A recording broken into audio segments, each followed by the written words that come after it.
Greetings from Faith Assembly of God, P.O. Box 331, Smiths Grove, Kentucky, 42171.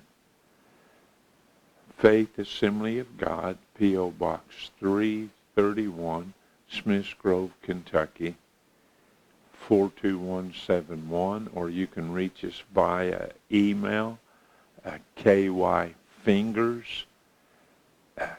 kyfingers at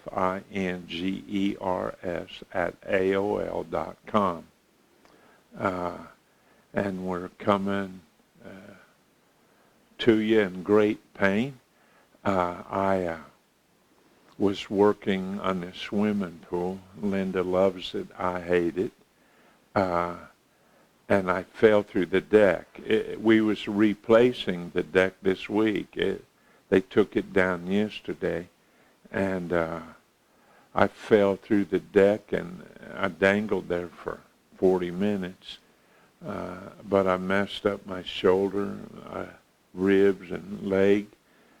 After all the x-rays, they say nothing's broken, and we're very thankful for that. But the pain has been terrible. And I probably won't be using this. And I never brought the guitar today because I probably didn't feel like playing it. Although I did play it last night. I have my girdle thing taken off and laying over there. Appreciate your prayers. Also appreciate the prayers for Tom and Pam Lane, Danville, Kentucky. Pam is very seriously ill.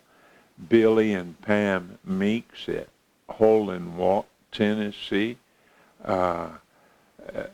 Billy's kidneys have quit working. He's on dialysis.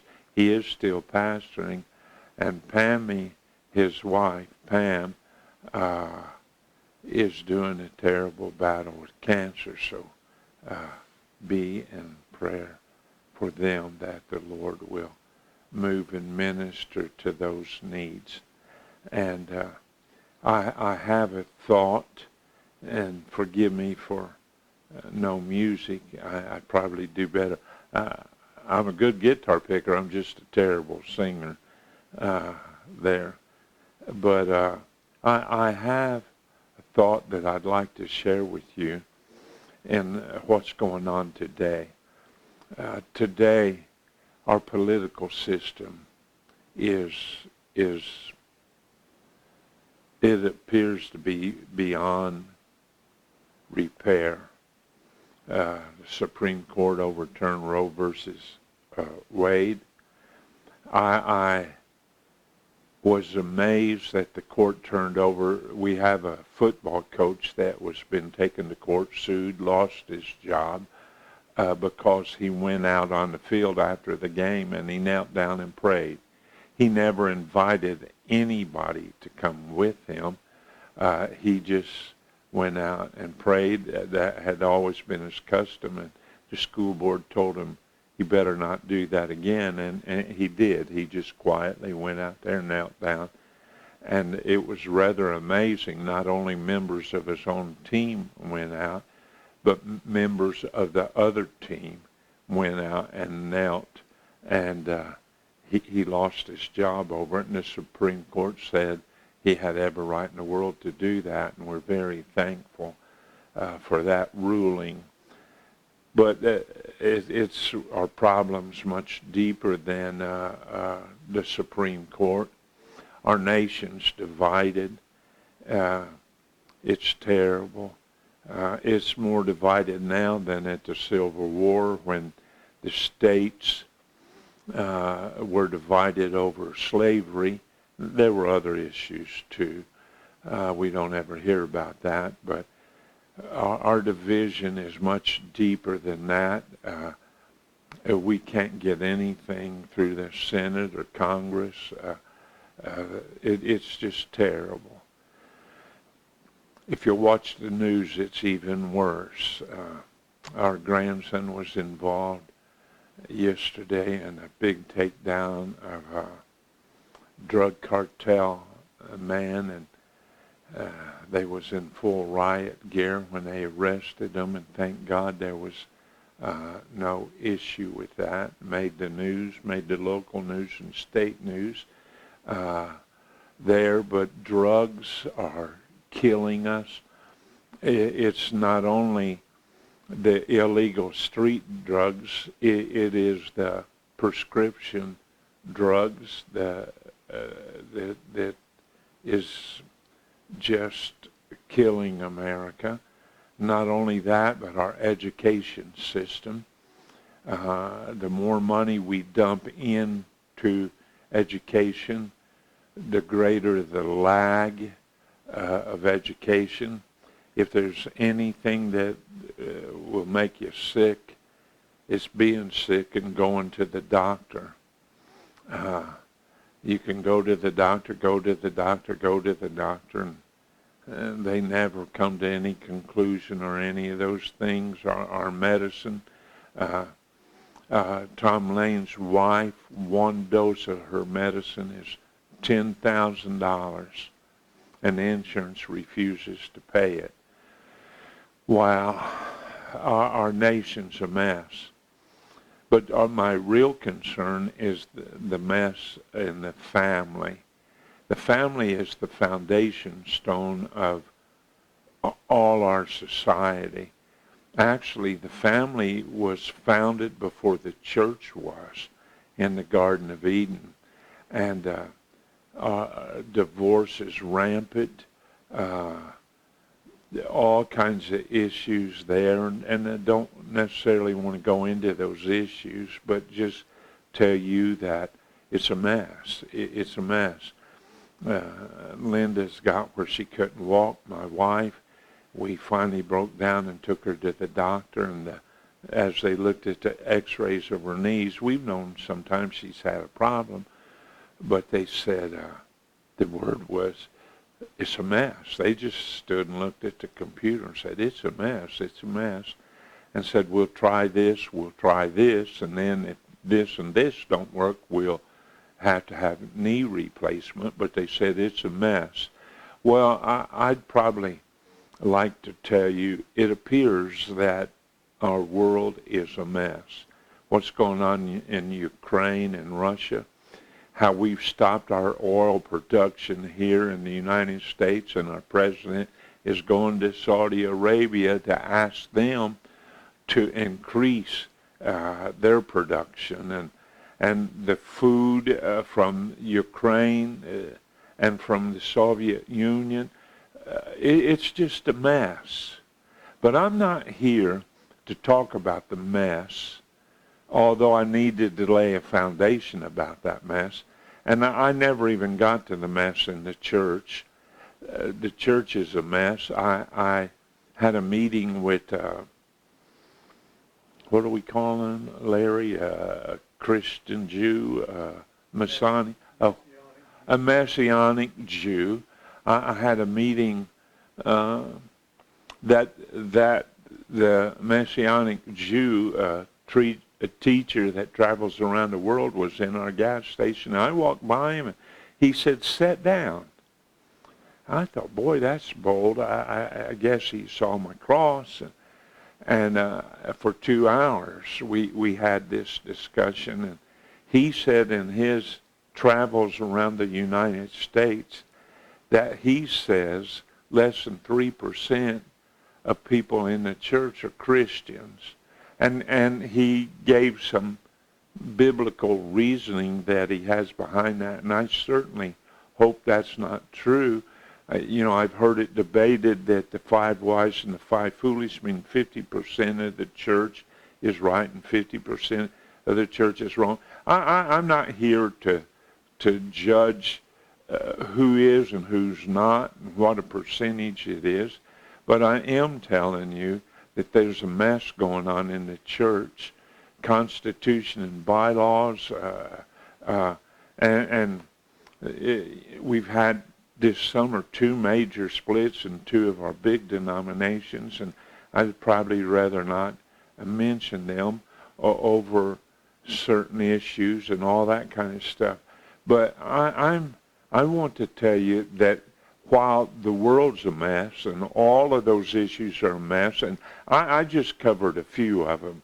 The economy, wow, what highest inflation rate in 40 years.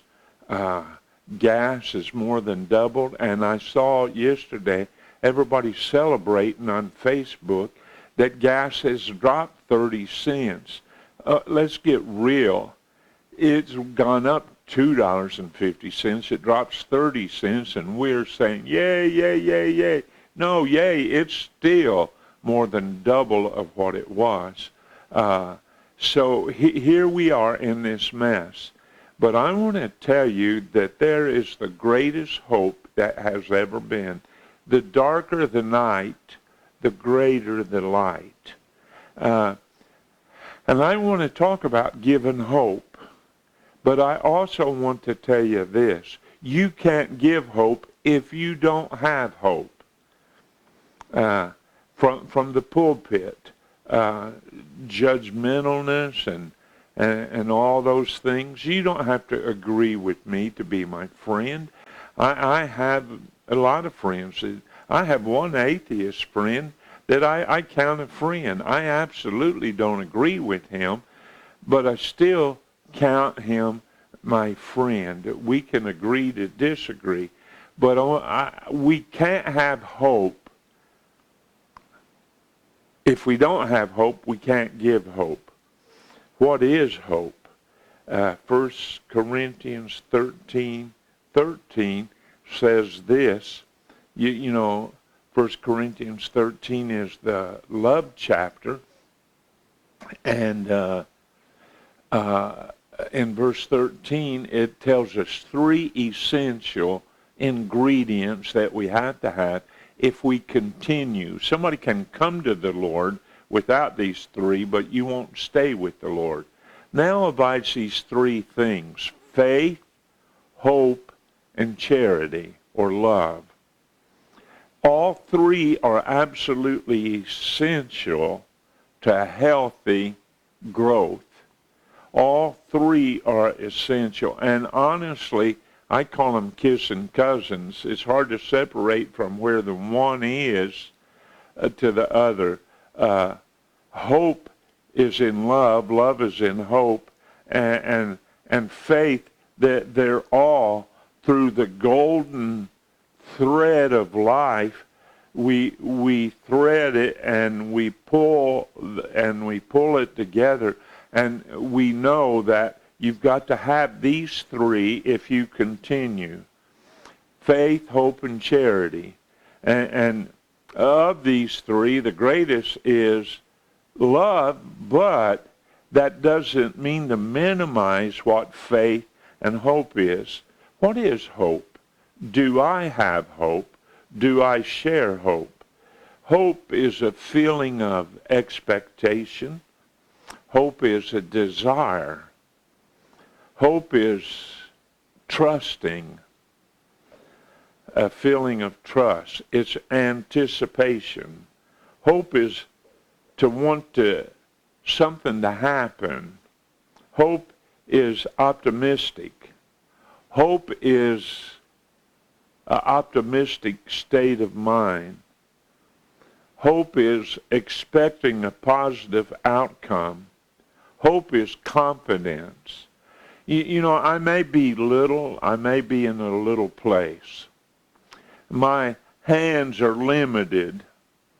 And you find out how frail we are when you fall through rotten boards and you dangle there. And my right foot was on top of the deck with my head. My left foot was down in, and there was nothing to push on. You find out how frail we are. And in my panic and in great pain, I didn't know what I was going to do. I tried to get up. I tried to break some boards off and make me a way to get up. I couldn't do it. And finally I realized I had my cell phone in my side pocket there, which I usually don't take to the pool because I don't want it to get wet. And I called my next door neighbor, no answer. Many times I've helped his mom and dad get up when they fell, and I just felt impressed to call back. In 30 seconds, I called back, and he was out of breath, said he had just walked in the door to come in to eat lunch, and I said, listen, I've fallen, and I can't get up. I can't get up. And he said, I'll be right there. And he was. I probably dangled 40 minutes, and you haven't lived till you had your foot in your face. And he put his arms under me, and I'm hurt so bad. We're praying it's not the rotator cuff, but there's no broken bones. And that wouldn't work. And finally we devised a plan that we put a bucket upside down underneath the deck, and I was able to push up, and I was able to get out. But Linda's was in St. Louis, and wouldn't be home for a couple of days, and I didn't know what I was going to do, but God helped me get out and helped me get to the doctor and all those things. But I want to tell you that I have confidence that my God is in control, and that he makes a way where there is no way. The darker the night, I think I already said that, the greater the light. If you really want to see a star shine bright and sparkle, you can't see it in the day. The darker the night is, the more brilliant that star will be. There's never such a dark night, or there's never such a terrible problem that can't be defeated by the sunrise. The light is going to shine again. Healthy hope is much more than external. It's internal. Hope is an internal issue. Though the world falls apart around us, external, we have an internal hope that honestly our hope is not in us or of us, but our hope is in God. Hope must be able to know that no matter how dark the night, the light is going to come back on. A candle is not made to look pretty. A candle is made to give itself for the light.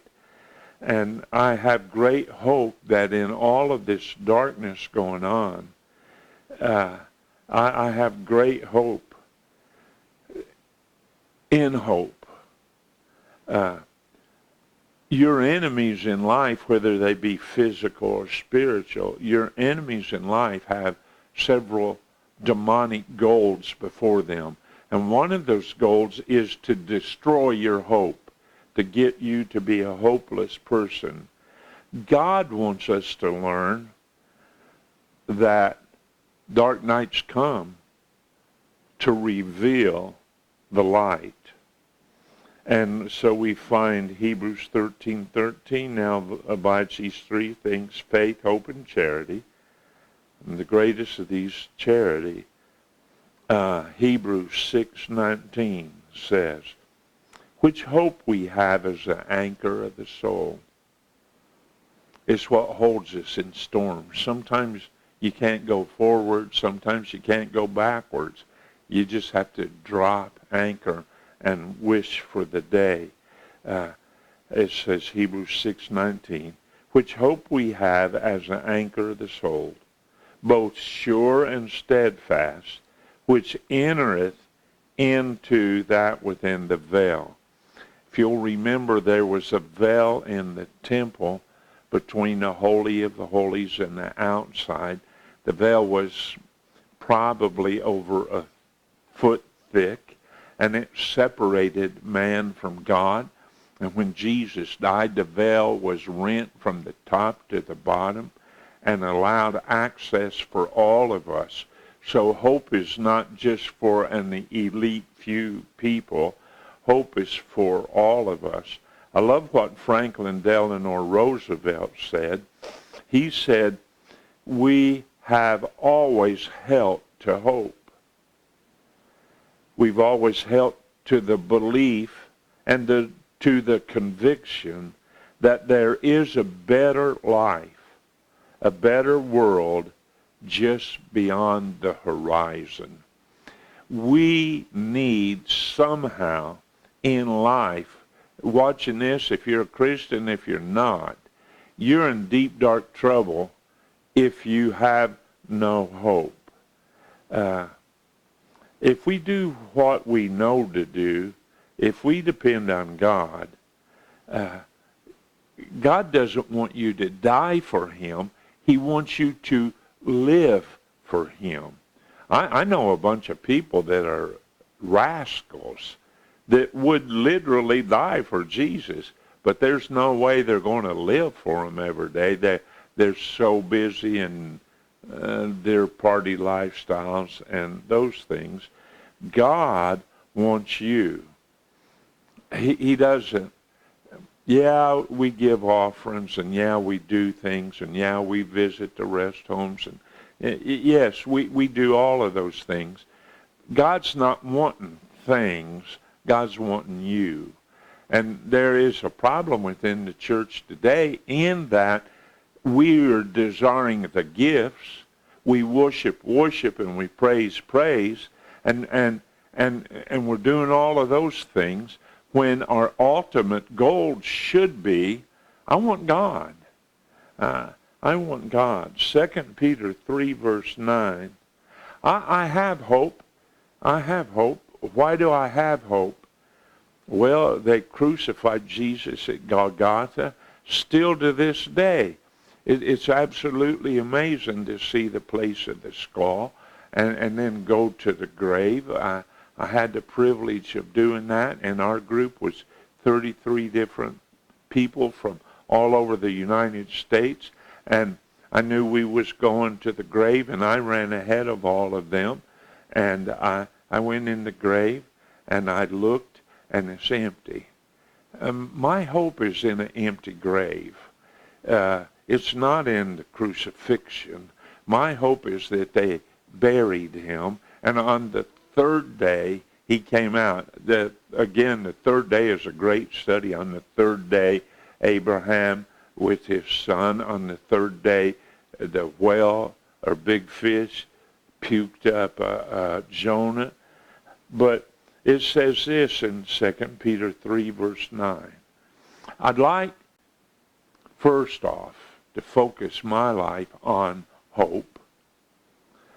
But I'd like to somehow be able to give to you, and I know recently I've been touching on hope, but I want to give you hope, and one of the reasons I want you to give you hope is not that you have hope alone, is that you take the hope that you have and take it to hopeless people. 2 Peter 3, 9. The Lord is not slack concerning his promise, as some men count slackness, but the Lord's long-suffering to us word, not willing that any should perish, but that all should come to repentance. I know there's a word, and the word is A-U-R-A. That word is aura, or you can say it with the H in front of it, aura. But everybody has with them the children of Israel. I've used it. I've had the grasshopper here. They had a grasshopper spirit. In their own mind, they saw themselves as useless and little. I may be a little guy. My name is not in any national registry of hoo-hoos and greatness and those kinds of things.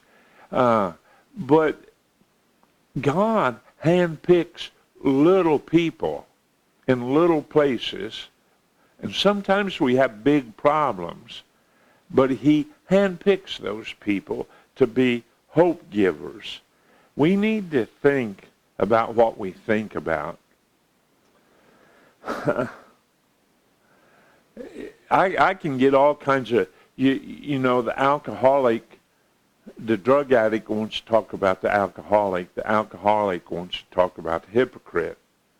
The hypocrite wants to talk about the person on pills, and we all want to talk about somebody else that has a different problem than the problem that we have. We need to think about what we think about, and we need to evaluate how I need to adjust. Today would be a good day to have a good day. But you're going to have to make that choice. You're going to have a hope that whatever today holds, whatever it holds, we've got to have the hope that somehow, some way, somewhere, that good comes out of bad. Did you know a diamond sparkles? I don't know if you can see my sparkle or not, but I got some diamonds in here. They sparkle because they have known great pressure. Had they not known great pressure, they would have just been black, carbon, coal. That's what they would have been. But the sparkle comes. The sparkle comes because of the great pressure. And all this negative stuff that we are going through, that we have been through, and honey, buckle your belts, that we are going to go through more. But the sparkle comes because of great heat and because of great pressure. And God knows what he's doing, and he's building a people. We may be small. We may not have the answer, but we know where the answer is. And we need somebody to rise up in this world. We need somebody to be a diamond that sparkled the light. You couldn't see the sparkle of the diamond if the lights was turned off. If it was dark in here, you couldn't see it. But we know that it is reflecting the light. All the moon is. There's no light whatsoever on the moon. It just reflects the light of the sun, which is what we're called to do. But we need to think about what we think about. And some of us think about negative stuff all the time. We worry, we're concerned, we're depressed, we watch the news. And I watch the news enough to stay abreast of what's going on. But it is depression. But I have a hope in the Word of God that the Word of God does the work of God. I have that hope. And negative, hopeless people are contagious. And you say, that's not right. It is right. 12 spies go out, 10 comes back with a negative report. And I hate to tell you, but it appears that there's more power in the negative report to the masses than there are in the positive. So the two said, we can do it, let's go right now. The others say, no, we can't do it. We can't do it. It is beautiful, but we can't do it. I don't know why. There's a movie out, I haven't watched it, but it's called Contagion. And Contagion is about a lady from Minnesota that travels overseas. Spain, maybe? We really catch this story, I guess, because of COVID. But when she comes back to Minnesota and flies in, she's sick. She gets sicker and sicker, and she dies. Her husband dies. The next thing you know, all the friends that have been around her die. And we go into this pandemic. And of course, the movie really makes sense after COVID, and where COVID originated, I don't know. I don't know. I don't need to know. I just need to know that we can make it. And in this movie, life's a mirror. We carry around within us that will destroy us or that will release life. We carry a pestilence, or we are pessimistic or we are optimistic, and a lot of that comes from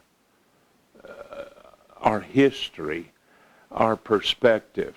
I went to visit a family one day, and I knocked on the door, and there was a storm going on. And I could see all of the family, the mom and the kids, there was no dad. They were all laying underneath the bed. And they were so terribly afraid of the storm. We taught our son when he was little, when thunder clapped and made that loud sound, that was Jesus telling them he loved them. And we was at a house one time in Harlan County, and a terrible thunderstorm was literally shaking the parsonage that we were in. And our little son, 3 or 4 years old, ran over and opened the door and screamed. He screamed, "I love you too."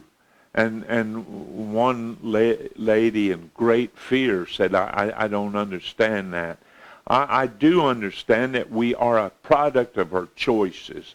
If you want to find hope, you will find hope. I was at my neighbor's house, and he bent down and he pulled up a thing of grass, and he showed it to me. He had a 4-leaf clover.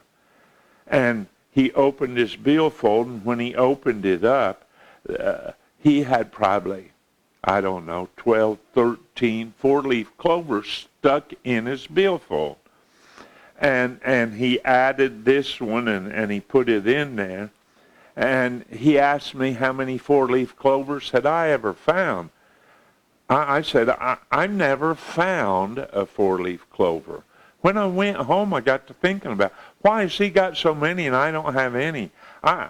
I've never looked for a 4-leaf clover, and that I don't feel like a 4-leaf clover has any more value than a 3-leaf or a 2-leaf or than a dead one. I don't see that I can get hope.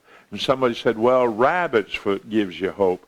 It didn't give the rabbit any hope, I'll tell you that. He's 3-legged jumping around. But it says in Proverbs 23:7, for as you think in your heart, so that's how you are. You think negative, you'll be negative. You think hope, you'll have hope. You are a contagion. You are contagious. You can this day get up and go give hope to some hopeless person. How many old people are sitting next to their phone just wishing their child or their grandchild or somebody would call them, and the phone never rings? There is that person that can make a difference, and that person is you. Our words, our deeds, our attitudes, the way that we think, don't all the time align with what you say. I know everybody watching this say, yeah, I got hope, I got hope. The world's, you don't have hope. You're passing on hopelessness because it's as you think. It's as you think. Your habits, your words, your attitudes all shape the way that you think. It says in Luke 6:44, for every tree is known by his fruits. You're known by the fruits that you bear. Linda and I had been married a couple years. I started teaching school, and we lived in Virginia, and we liked to go bicycle riding. We had no kids, and we'd go bicycle riding, and we laid underneath some trees. We were all sweaty and everything, and we laid beneath some trees for the shade and to rest and to cool off. And I noticed the tree that I was laying in had all kinds of sticks and stuff laying under it, and the tree over there had no sticks or anything laying under it. So I got to thinking, I call it pondering, and I looked up at the tree that I was under, and it had yellow, golden, delicious apples on it. I understood what the sticks were doing underneath the tree, because people come by and they would knock the apples off and get them and eat them. Linda was laying under the tree over there, and I noticed it had apples on it too, little green, real hard. They're what we call crab apples. And there was not one stick laying under the crabapple tree, because nobody wanted to knock down and eat one of those bitter, hard apples. So I guess those people that give hope sometimes know that. Look at Romans 15:13. You're known by the fruit that you bear. Somebody said you're judging me. Now, if I'm under a lemon tree, I'm going to see lemons, right? Romans 15:13. Now the God of hope fill you with all joy. It's hard to have joy and peace if you have no hope. Fill you with joy and peace in believing, that ye may abound in hope through the power of the Holy Ghost. It's a very realistic story. That lady travels from Hong Kong to Minnesota and infects everybody there. I wonder how many people in your family are infected by the spirit of hopelessness, by screaming and hollering and nagging. And I will tell you, what goes around comes around.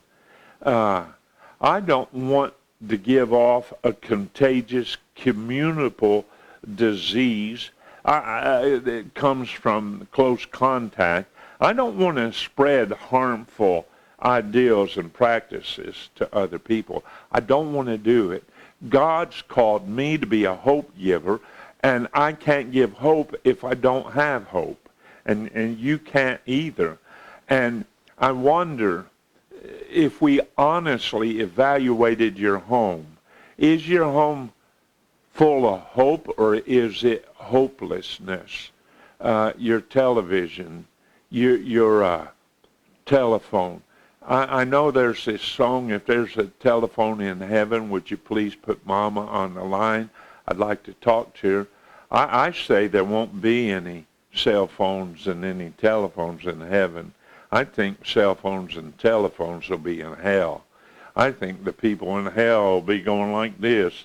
I don't know that they'll have a cell phone in their hand, but I think they'll be going like this. I want to give hope here and now. I think that this attitude that I depict, am I depicting hopelessness? Am I projecting in a little bit? Larry's going to go home. I'm going to finish. I might be going to Frankfurt today. I'm going to go home, and Larry's going to go home and work. And right here is going to be, the verses are going to come up there. But to be real honest with you, the verses aren't there. See, they're not there. The verses will be projected there. What are you projecting to your child, to your son? Oh, you go to school, you're going to get shot, and you're going to get killed. I don't know. I heard somebody say the other day, I can't go to church. I said, why? Because I'm afraid I'm going to get shot. Well, I'll tell you, probably one of the safest places on earth about being shot. And yes, there are church shootings, but there's more shootings at schools and homes and bars than anything. Are you depicting hopelessness? Are you projecting? Do you have that aura about you? Do you have that where you're spreading panic and fear and depression?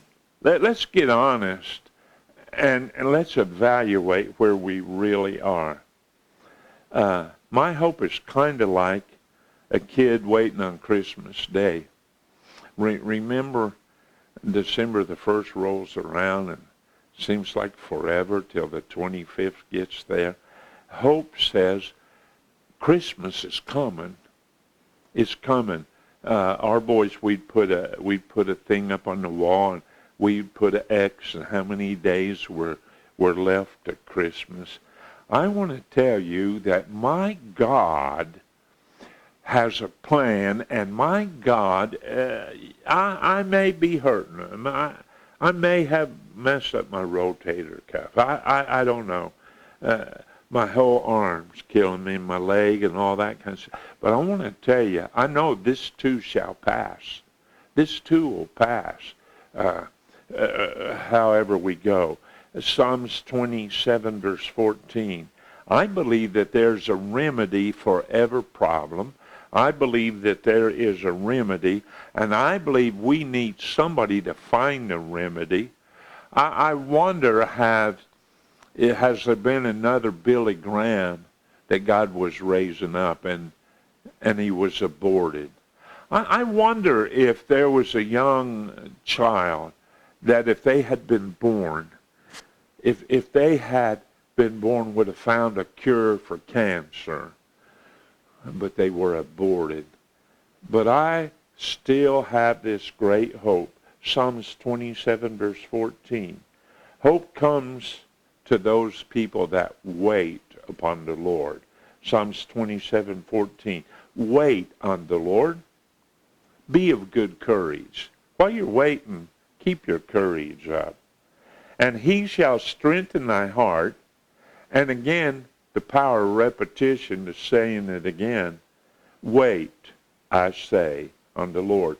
2 times in one verse, the pen of the writer says, you're going to have to wait. And when you wait, you can wait hopeless or you can wait. Endure hardness as a good soldier. Stay cool. Don't get all upset. Keep on keeping on. Stay with God. Trust God. The battle's not yours. The battle's his. And if you take it, you're stealing. It's not time to quit. We've got to take heart. Hope comes when we stay with God, when we wait with God. When we wait with God in patience and we're gracious. God gives hope. God is compassionate, and he gives his tender mercy. I love Isaiah 40:31. We sing that pretty often. They that wait upon the Lord shall renew their strength. One reason that we don't have hope, one reason that our strength is not renewed, one reason that we stay tired all the time, one reason is very clear. We're not waiting on the Lord. Wait, to me, has 2 connotations. It has to wait, like in time, but it has like a lady in the restaurant that waits your table. They that wait, time-wise and in service, shall renew their strength. Hope comes. Hope is a learned behavior. What's the difference in an instinct and learned behavior? We taught this when I taught school in the 6th grade. We taught the difference between an instinct and learned behavior. Instinct is something that you know without learning. It just comes. The bee, when the bee hatches out in the beehive, it knows to fly. Technically, the bee is so short and fat that it can't fly because the wings aren't long enough, but God created the bee and said fly, and it's been flying ever since. I hope man never gets where he can communicate to that bee and tell him you can't fly because your dimensions aren't right. But it didn't go to fly in school. It didn't go. They communicate with each other. It didn't go. How does a baby know how to take a bottle? After it's born, they take it into intensive care classroom, and they teach it how to suck a bottle? No, that's an instinct. That's an instinct. But most of our adult behavior is not instinct, but it is learned behavior. You learn to have hope, or you learn to be hopeless. Part of that is going to be your environment and who you're around. But we can operate in God's tender mercies if we want to. Hope comes as we learn the beauty of waiting on the Lord. If we're not very careful, our foundation is not going to be on faith and trust in God and trust in time. Our foundation is going to be much different than that. Trust in the Lord with all your heart. You need to open the box of trust and find the three essential things. Faith, hope, and charity is in there. Hope's like a star. The darker the night, the greater it sparkles. You're a pencil in the hand of God. You wrote today, what kind of shoes do you have on? I always wear socks. My feet's always cold. And I can't put my socks on after I've heard this. I can't get them on, so I'm wearing, what are they called, Larry? Crocs. They just slip on. I don't have socks on. Yeah, my feet's cold. But I made the choice of what I was going to put on. Pain probably had a little bit to do with that. But I will also tell you this. While I picked the shoes and while I picked the pants, or Linda did, and the shirt, while I picked that out, I also picked the mood that I'm in. And I also pick what level of hope I'm going to live in, the level of hopeless. But if we hope for what we've not seen, then do we with patience wait for it. If you can see what you're hoping for, it doesn't involve hope. Hope is that. And then let's read 2 Peter 3:8.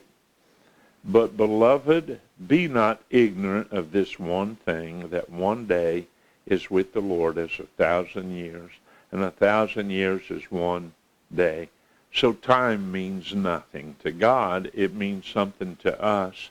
It means something to us, but it means nothing to God. And then we'll go to Romans 12:12. You are writing. I have over there, laying over there, and I'm not going to get up and go get it. I have a pencil that it's never been sharpened. And I did the lesson, what's the point? You can't write a story with no point. And you're writing to your friends, you're writing by your words, by your deeds, by your attitudes, by your whatever. You are writing your story. Romans 12:12 says, rejoice in hope, patient in tribulation. Notice that's a little t, tribulation. Rejoice in hope, be patient in your troubles, continue instant in prayer. In any good book, we've got chapters, but there comes this time that we close this chapter and we open a new chapter. The Bible's full of different chapters. Some chapters are this and some are that. Are you writing a chapter in your book that gives hope? That gives hope, or you bringing peace to others? Let me tell you a story I heard many years ago. There was a man, and he worked on Wall Street. He never married, and he become a multi-millionaire, and probably a billionaire. And he contracted this terrible disease, and he was dying, and blood would come out his mouth and nose, and as the disease progressed, as he would cough and stuff, little hunks of the air sacs in his lungs that would come out his mouth, and he was dying. And he quit his job. He sold everything, and he bought a little cabin up in the New England area. He bought a cabin and decided, I'm going to live the rest of my days just enjoying whatever I have in peace and quiet. So he found this cabin, beautiful log cabin, and he bought it and he moved there, and he was so sick and weak he couldn't hardly get off of the bed, and he'd fix him something to eat, and he'd lay there and cough, and blood, the towels all had blood in them, and the sheet all had blood on them. And one day he woke up after taking a nap during the day, and Jesus was standing in front of him. He didn't dream it. He didn't think he dreamed it, but Jesus was standing right in front of him. And there was this big, huge boulder just off the right side of the porch where there was a swing. And many days he'd go out there and swing, and he'd look at that big boulder, and he'd think about it, and he was just enjoying what little time he had left. But Jesus stood in front of him, and Jesus stroked his beard and said to the dying man, said, I want you to push that rock. I want you to go out there and push that rock. I want you to push that rock every day. Push that rock.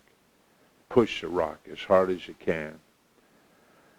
And Jesus disappeared, and it was so real that the man got up off the couch, went outside, stood there for a while, caught his breath, and he started pushing the rock. And he pushed, and he pushed, and he pushed, and he pushed. At lunchtime, he went in and made him a sandwich, and he'd come back out, and he pushed the rock, and he pushed the rock, pushed the rock. And he did that day after day after day. He pushed the rock. And one day, he got to thinking, I wonder how far I have pushed that rock. I wonder how far I moved it. And so he hadn't measured before, so he gets a tape measure, and he measures the distance from the porch to the big rock. And he goes out that next morning, and he pushes and pushes and pushes. And before he goes in to eat lunch, he gets the tape measure, and he notices the rock had not moved a quarter of an inch. It hadn't moved at all. So he eats lunch, and he's frustrated. He sits in the swing for a while, and he goes back out to the rock, and he starts pushing, and he pushes and pushes. Before he goes to bed that night, he measures, and he's not moved the rock at all. The rock's not moved. So he continues on for several more days. He'd been doing it for months. So the more he measured, the more frustrated he was that he never moved the rock. And so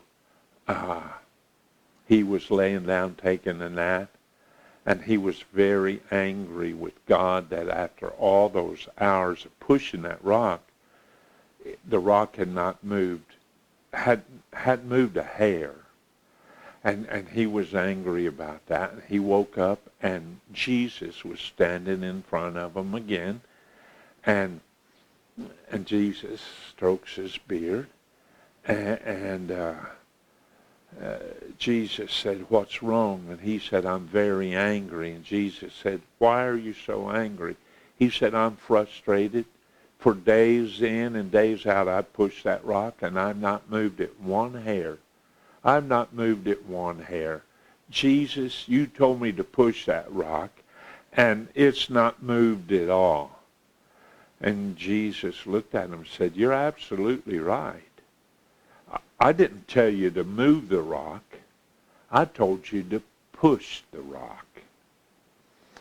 And before Jesus left, Jesus said that the man had got rid of all the mirrors, in the house because he didn't like seeing all that blood on him and how sick and lean he was and everything.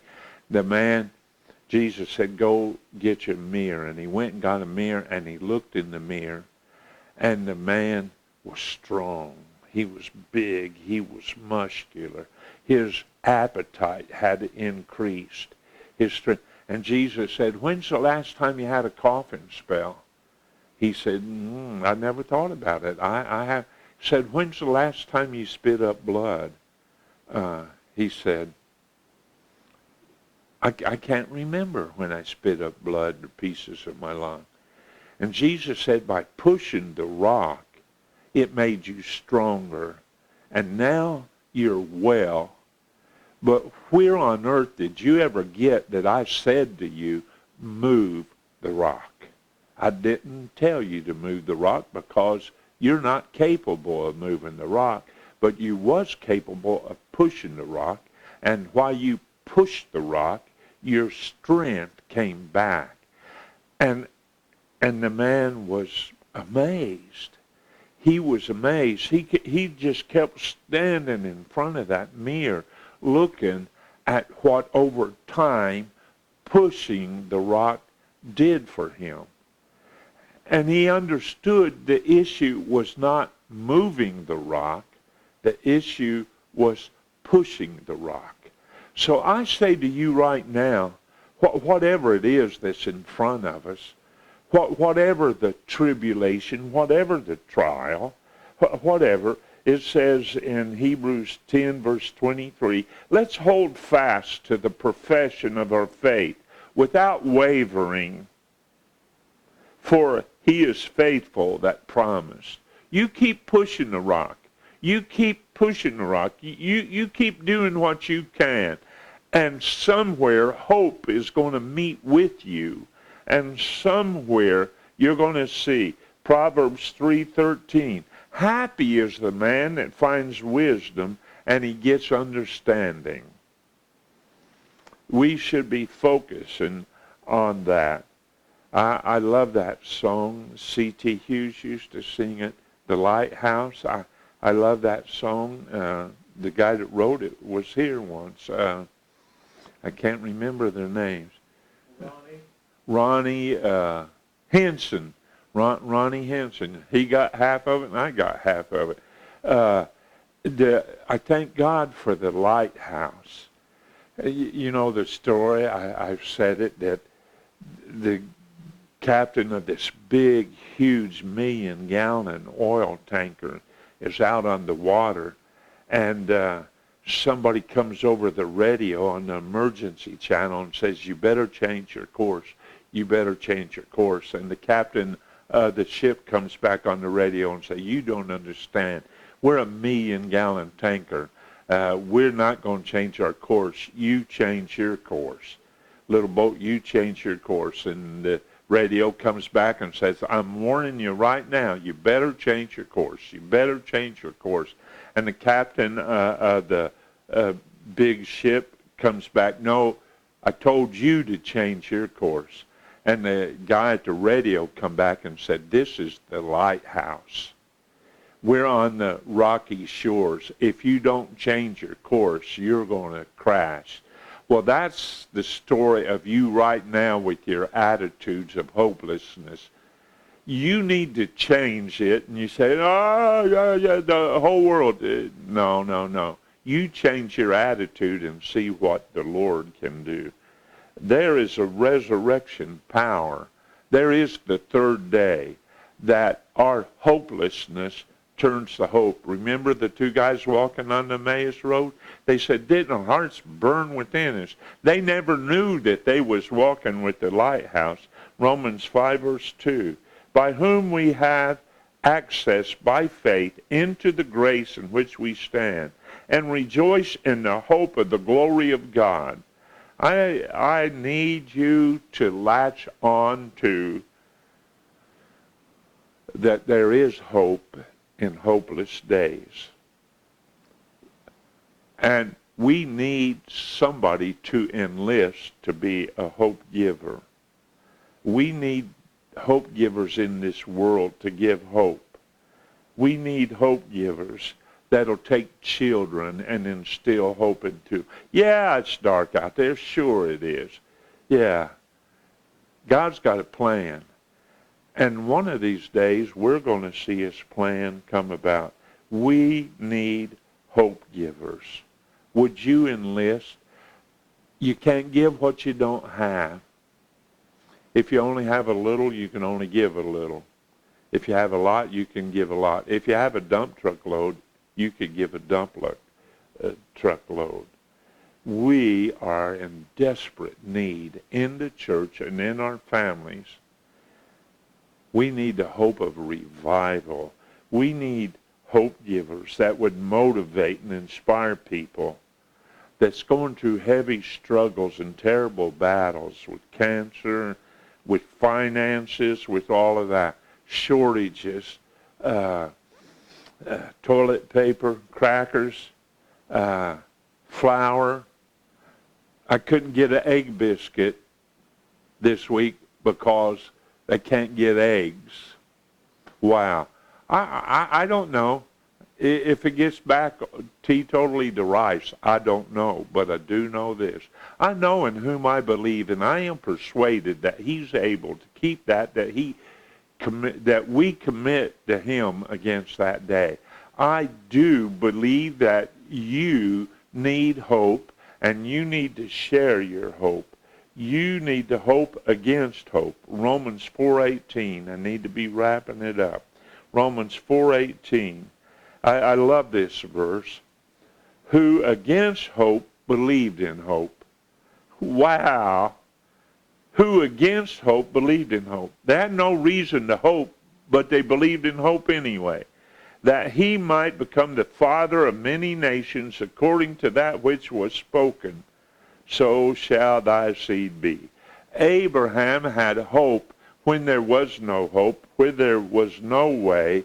Abraham had hope. He had hope. Hope against hope. We must hope without a basis of expecting to see what we're hoping for, but that we're going to see it anyway. We hope against hope. Is my hope set on what man's doing, or is my hope set on the promises of God? Hope's got to be beyond the mindset of human beings. It's got to be beyond the sermon. It's got to be beyond the words. It's got to be, again, hope external is wonderful, but if hope is not internal, if we don't trust God, who hope against hope. Revelations 12:11. And they overcame the enemy by the blood of the Lamb and by the word of their testimony, and they loved not their own lives unto death. If you'll give hope, if you'll testify, if you'll work, let's pick up one more verse in Luke 21, verse 19. This is the verse that 33 years ago, when I pulled on this property here at Faith Assembly of God, I had a 1979 green Ford van. I was by myself. My family was very sick that week. I opened my Bible, and it was sitting in the passenger seat of the van, and I could only see one verse clearly. And the verse was, in your patience possess ye your souls. And I thought, I wonder what the Lord's trying to tell me here. The Lord knows that if we don't have patience, we can't give hope. Hope is a lesson that we learn. It is not an instinct. You learn hope, or you learn hopelessness. Have you ever seen somebody that has so learned something that it almost becomes an instinct? You light up a cigarette. It makes you sick. You light up another one, and you keep it up until finally It doesn't bother you anymore. Until finally you're lighting up a cigarette almost by instinct, but it wasn't an instinct. You learned the behavior until the behavior took control of you. You learn hopelessness, helplessness. You learn fear. You learn worry. I don't know. I don't know if we need a teacher to teach us that or not, or if it just comes naturally. But I will tell you, hope is a learned behavior. So is anger. Anger is a learned behavior. Everything in life seems to annoy me. Everything. Did I say that was the last verse? I lied to you. Jeremiah 29:11. God's talking, and when God talks, you need to listen. For I know the thoughts that I think towards you, saith the Lord. What's the Lord thinking about you? He's thinking of peace and not evil. He's thinking to give you an expected end. Come with me. Let's trust the Lord for new possibilities. Let's come in the doors of the church with the hope, expecting a great move of God. Let's come with the expecting of healings.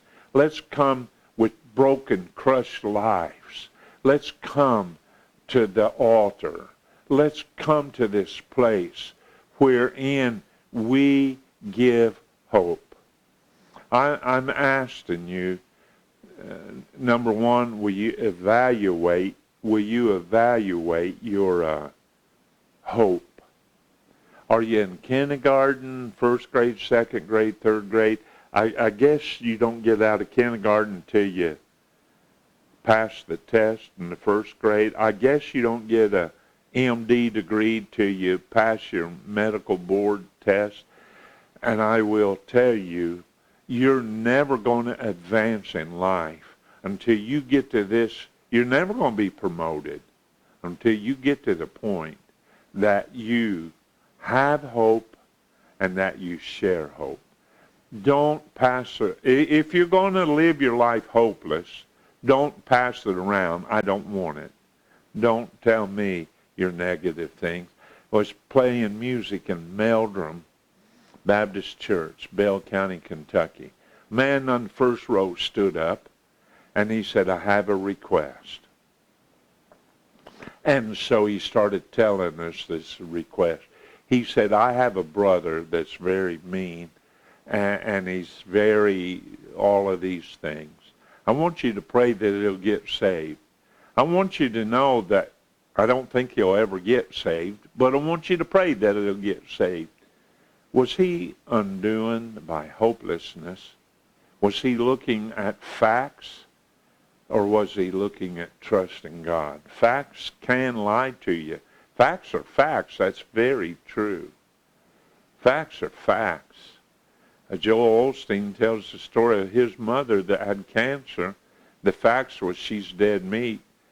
The facts are she's lived 40 years since that diagnosis. I believe that God wants you to have hope against hope. You know what a pearl is? I talked about a diamond. A pearl develops in an oyster shell, but it is the imperfection, it is the dirt that gets in that shell, and the oyster produces a secretion that secretes around that imperfection until the imperfection becomes a perfection, a pearl. God wants to perfect in you if you'll keep pushing the rock. Keep pushing. Rest if you must, but don't quit. You hear me? Rest if you must, but don't quit. Keep pushing the rock. If you'll keep pushing, hope will birth a new thing. And God is a God of hope. Thank you for watching this today. We do covet your prayers. My legs hurt. I thought it was broke, but it's not. My ribs, my shoulder. And I've learned don't walk on rotten boards, especially if you're 240 pounds. Don't do it. God makes a way. We covet your prayers, and pray for Larry on the other side of the camera, his precious wife Dee and his family, and pray for them that the Lord will move. But not only do I want you to have hope, I want you to give hope. Somebody today might commit suicide, but your phone call, your text message, your card, your visit, you're going to take them out to eat, you're whatever. God has a plan for you. And God's plan is that you exist on hope, confidence, trust. God says, I can handle this. I'll make a way where there is no way. Again, thank you for watching. We ask two things for pay. We ask, number one, could you pass this on to somebody else? There might be somebody else that's hopeless and they need to see this. That could be. There might be somebody that's pushing the rock and don't understand why the rock's not moving. Pass it on. But our main ingredient is if you don't know Jesus Christ as your personal Savior, if you're not serving Him today, if you're not in good standing, if you're living like the devil, don't expect to die like a saint. If you want hope, you're going to have to come to the cross, and you'll find hope at an empty tomb. We are Faith Assembly of God, P.O. Box 331, Smiths Grove, Kentucky 42171. I am Wade Martin Hughes Sr., and you can reach us via email, kyfingers, kyfingers @AOL.com. Again, I want us to be together in heaven. I want us to have hope, and I want us to give hope. Thank you for watching this, and thank you, Mr. Carter, behind the scenes there. God bless you all.